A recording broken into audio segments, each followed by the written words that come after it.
Good morning, I'm Harley Schlanger from the LaRouche Organization with your daily update for June 1st, 2021. I have some really fascinating and significant updates from stories that were evolving over the Memorial Day weekend, including one on the so-called Wuhan Lab Leak, one on the continued regime change efforts against Russia, and one on the mobilization that we are launching to destroy the Great Reset and the Green New Deal. So let's get started with oh, by the way, there's also the whole story on the new information coming out on NSA spying in Europe, with the story involving the Danish secret intelligence services and so on. I'll pick that up more tomorrow, but let's get started on the great hubbub that's been created over the so-called new evidence on the Wuhan Lab Leak. Now, a lot of people are getting excited about this, including Fox News, and many people who should know better than to fall for these kinds of stories. But supposedly, the Fox News story and the Wall Street Journal story begin with a report that there were 3 Chinese lab workers who got sick in November of 2019. And this shows that the COVID virus leaked from the Wuhan lab and that's the real story and it was covered up by the Chinese. Again, a May 23rd Wall Street Journal article and then Fox News. They cited the same typical anonymous sources, including intelligence sources. They ignore the fact that the Chinese offered medical reports on these 3 lab workers that were never vetted by U.S. intelligence community. So before you get excited about a smoking gun, let me give you a few facts that you need to consider. First, the sources are largely, the origin of the sources come from British intelligence. The Daily Mail had an article 2 days ago acknowledging this. It said that the British intelligence is working directly with U.S. intelligence teams to investigate this. There's nothing new that's coming out. In fact, the intelligence community is saying that, well, we have no conclusive evidence. We're still looking. Biden himself was pressured into pushing for more investigation, and he announced there will be a 90-day investigative period. But let's take a look at the 2 reports. The Wall Street Journal. Who is the author of that report? Someone named Michael Gordon. Would it surprise you to know that he spent 32 years with the New York Times before he went to the Wall Street Journal? How about the fact that in 2002, he was the first one to put out a story alleging that Saddam Hussein was stockpiling nuclear weapons, a story that was combined with reporting by Judith Miller, which has been completely debunked and was fraudulent from the start. His work was praised by none other than Dick Cheney, who said this was the excellent reporting that gave us the evidence we needed to go to war against Iraq. Now, again, where does this come from? This is part of the regime change operation of the geopolitical networks, the British-linked networks in the U.S. media and the U.S. intelligence community. Now, the second report that was on Fox News, maybe some of you saw this, a hyperventilating official named David Asher, who is a member of Pompeo's task force, who was saying, we now have the evidence, it's conclusive.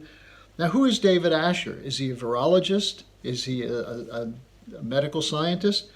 No, he has a PhD in international relations from Oxford University. Oxford, get it? Brits. In 2011, he was working with the Center for New American Security, which is the agency which became the successor to the discredited Project for a New American Century, which created all the so-called intelligence which led to the endless wars.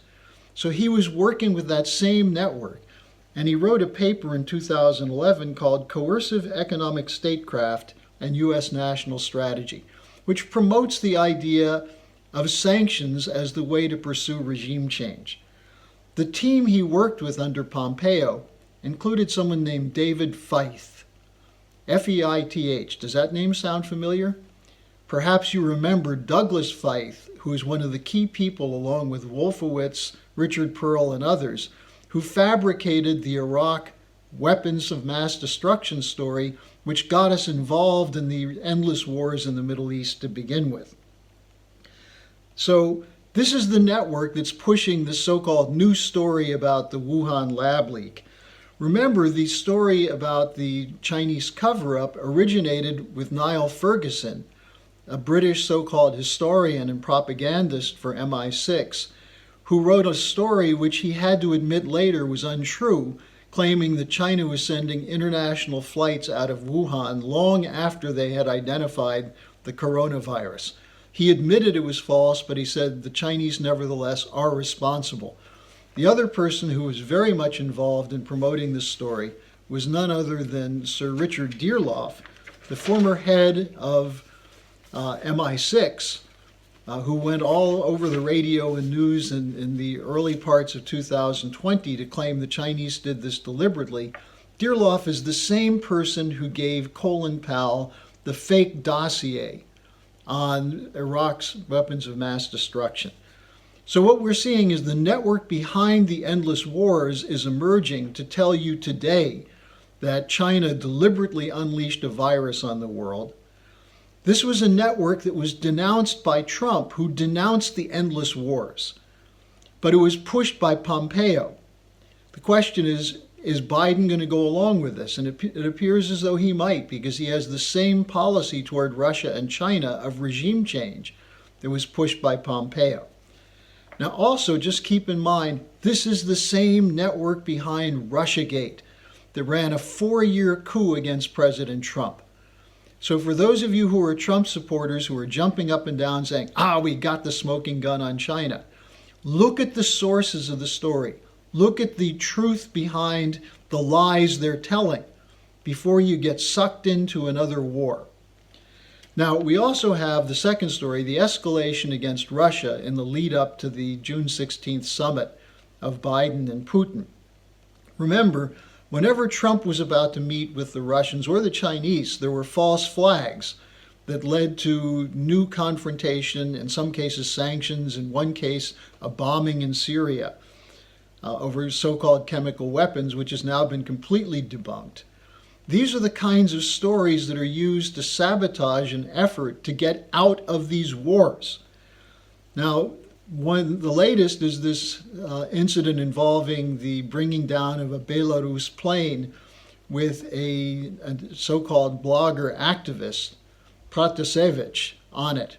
And this has been the excuse for calls for new sanctions against Belarus and Russia, without any evidence, accusations that Russia was involved in this. The calls for new sanctions, by the way, came from European Commission President Ursula von der Leyen, who offered 3 billion euros to the opposition forces if they successfully complete a regime change against the Belarusian government. Protasevich, by the way, who was on the plane, is no innocent child Democratic reporter. He was present in 2014 with the Azov battalion forces that were shelling the Russian population in the Donbass. This is the Azov battalion, which is pro-Nazi, which was involved in the Maidan coup and the shooting in Maidan Square that led to the February 2014 coup. He then went from there to Washington, where he was given grants from networks involved with the U.S. Agency for International Development, which was funding him to create an anti-Russian network of bloggers and YouTubers in Belarus. So this is the so-called innocent who was brought down. At the same time, there are reports from the FSB, Russian intelligence, of capture of Ukrainian youth group members who are inside Russia planning assassinations. So there's an escalation for regime change against Russia prior to the Putin-Biden summit. This is very dangerous, and we're going to continue to expose this. Now, finally, I just want to give you a quick summary of some of what we're doing to expose the Great Reset Green New Deal operation that's underway. Helga Zepp-LaRouche addressed a prestigious forum in Moscow, an online forum, in which she exposed the fraudulent method behind the Green New Deal. Some in the audience were soft or willing to support the Green New Deal, but they were obviously shocked by what she developed, which was the emphasis of her husband, Lyndon LaRouche, in his economic theory of the relationship between energy flux density, which is the efficiency of energy production as we moved from coal and gas to nuclear, as opposed to the reduced efficiency when you go to solar and wind. And what she pointed out is that he identified that there's a direct correlation between increases in energy flux density and the increased potential for a growing population at a higher standard of living. And what she pointed out is that advocates of the green financial bubble will carry out policies that will kill billions of people by reducing energy flux density, by destroying the advanced agricultural and industrial economies. To do what? To prop up a new green financial bubble. And then I'm sure she shocked them with this one. She compared this Green New Deal to the policies of Hitler's finance minister, Hjalmar Schacht, who was prepared and actually carried out policies that killed millions in slave labor camps, designed to squeeze out a little bit of money to pay off debts by killing off people. So now this occurred at the same time that a forum was held by Italian scientists who put out a statement called "There is no climate emergency," which has now been signed by 800 scientists. They're calling for an open debate on the Green New Deal and the whole question of CO2 as the cause of so-called man-made global warming. At this conference they held, by the way, no so-called climate scientists on the other side, that is supporting the Green New Deal, was willing to come and debate them. But they debunked the climate models that have been used by the Paris Conference and the man-made climate change advocates, which said that instead of CO2, what we're seeing is change in weather based on astronomic oscillations, solar radiation, and so on.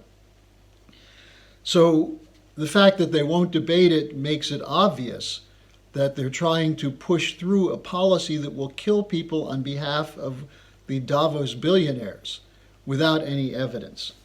So what these three stories tell us is that two things. One, don't allow your emotions to be played by intelligence community lies and false flags.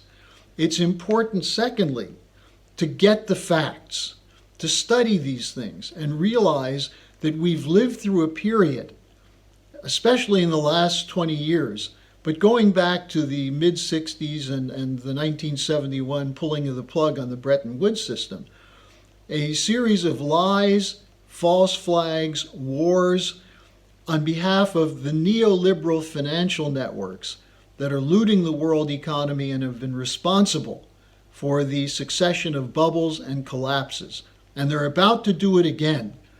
So that's the first point.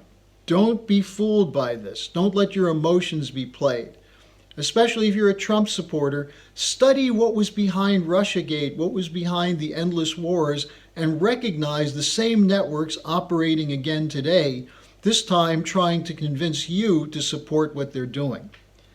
And then secondly, join our mobilization to defeat the Green New Deal and the Great Reset. We're going to have a conference on June 25th and 26th that will take up the key issues in this. But in the meantime, circulate our daily updates, go to our websites, the LaRouche Organization and the Schiller Institute, join our organization and become a part of the fight to restore our constitutional republic and take it back from the frauds and liars who are getting their direction from the Anglo-American intelligence community, which operates on behalf of London and Wall Street banks that are trying to establish a global central bankers dictatorship. Thanks for joining me. I'm sorry I went a little bit longer today, but these are significant stories, and I'll see you again tomorrow.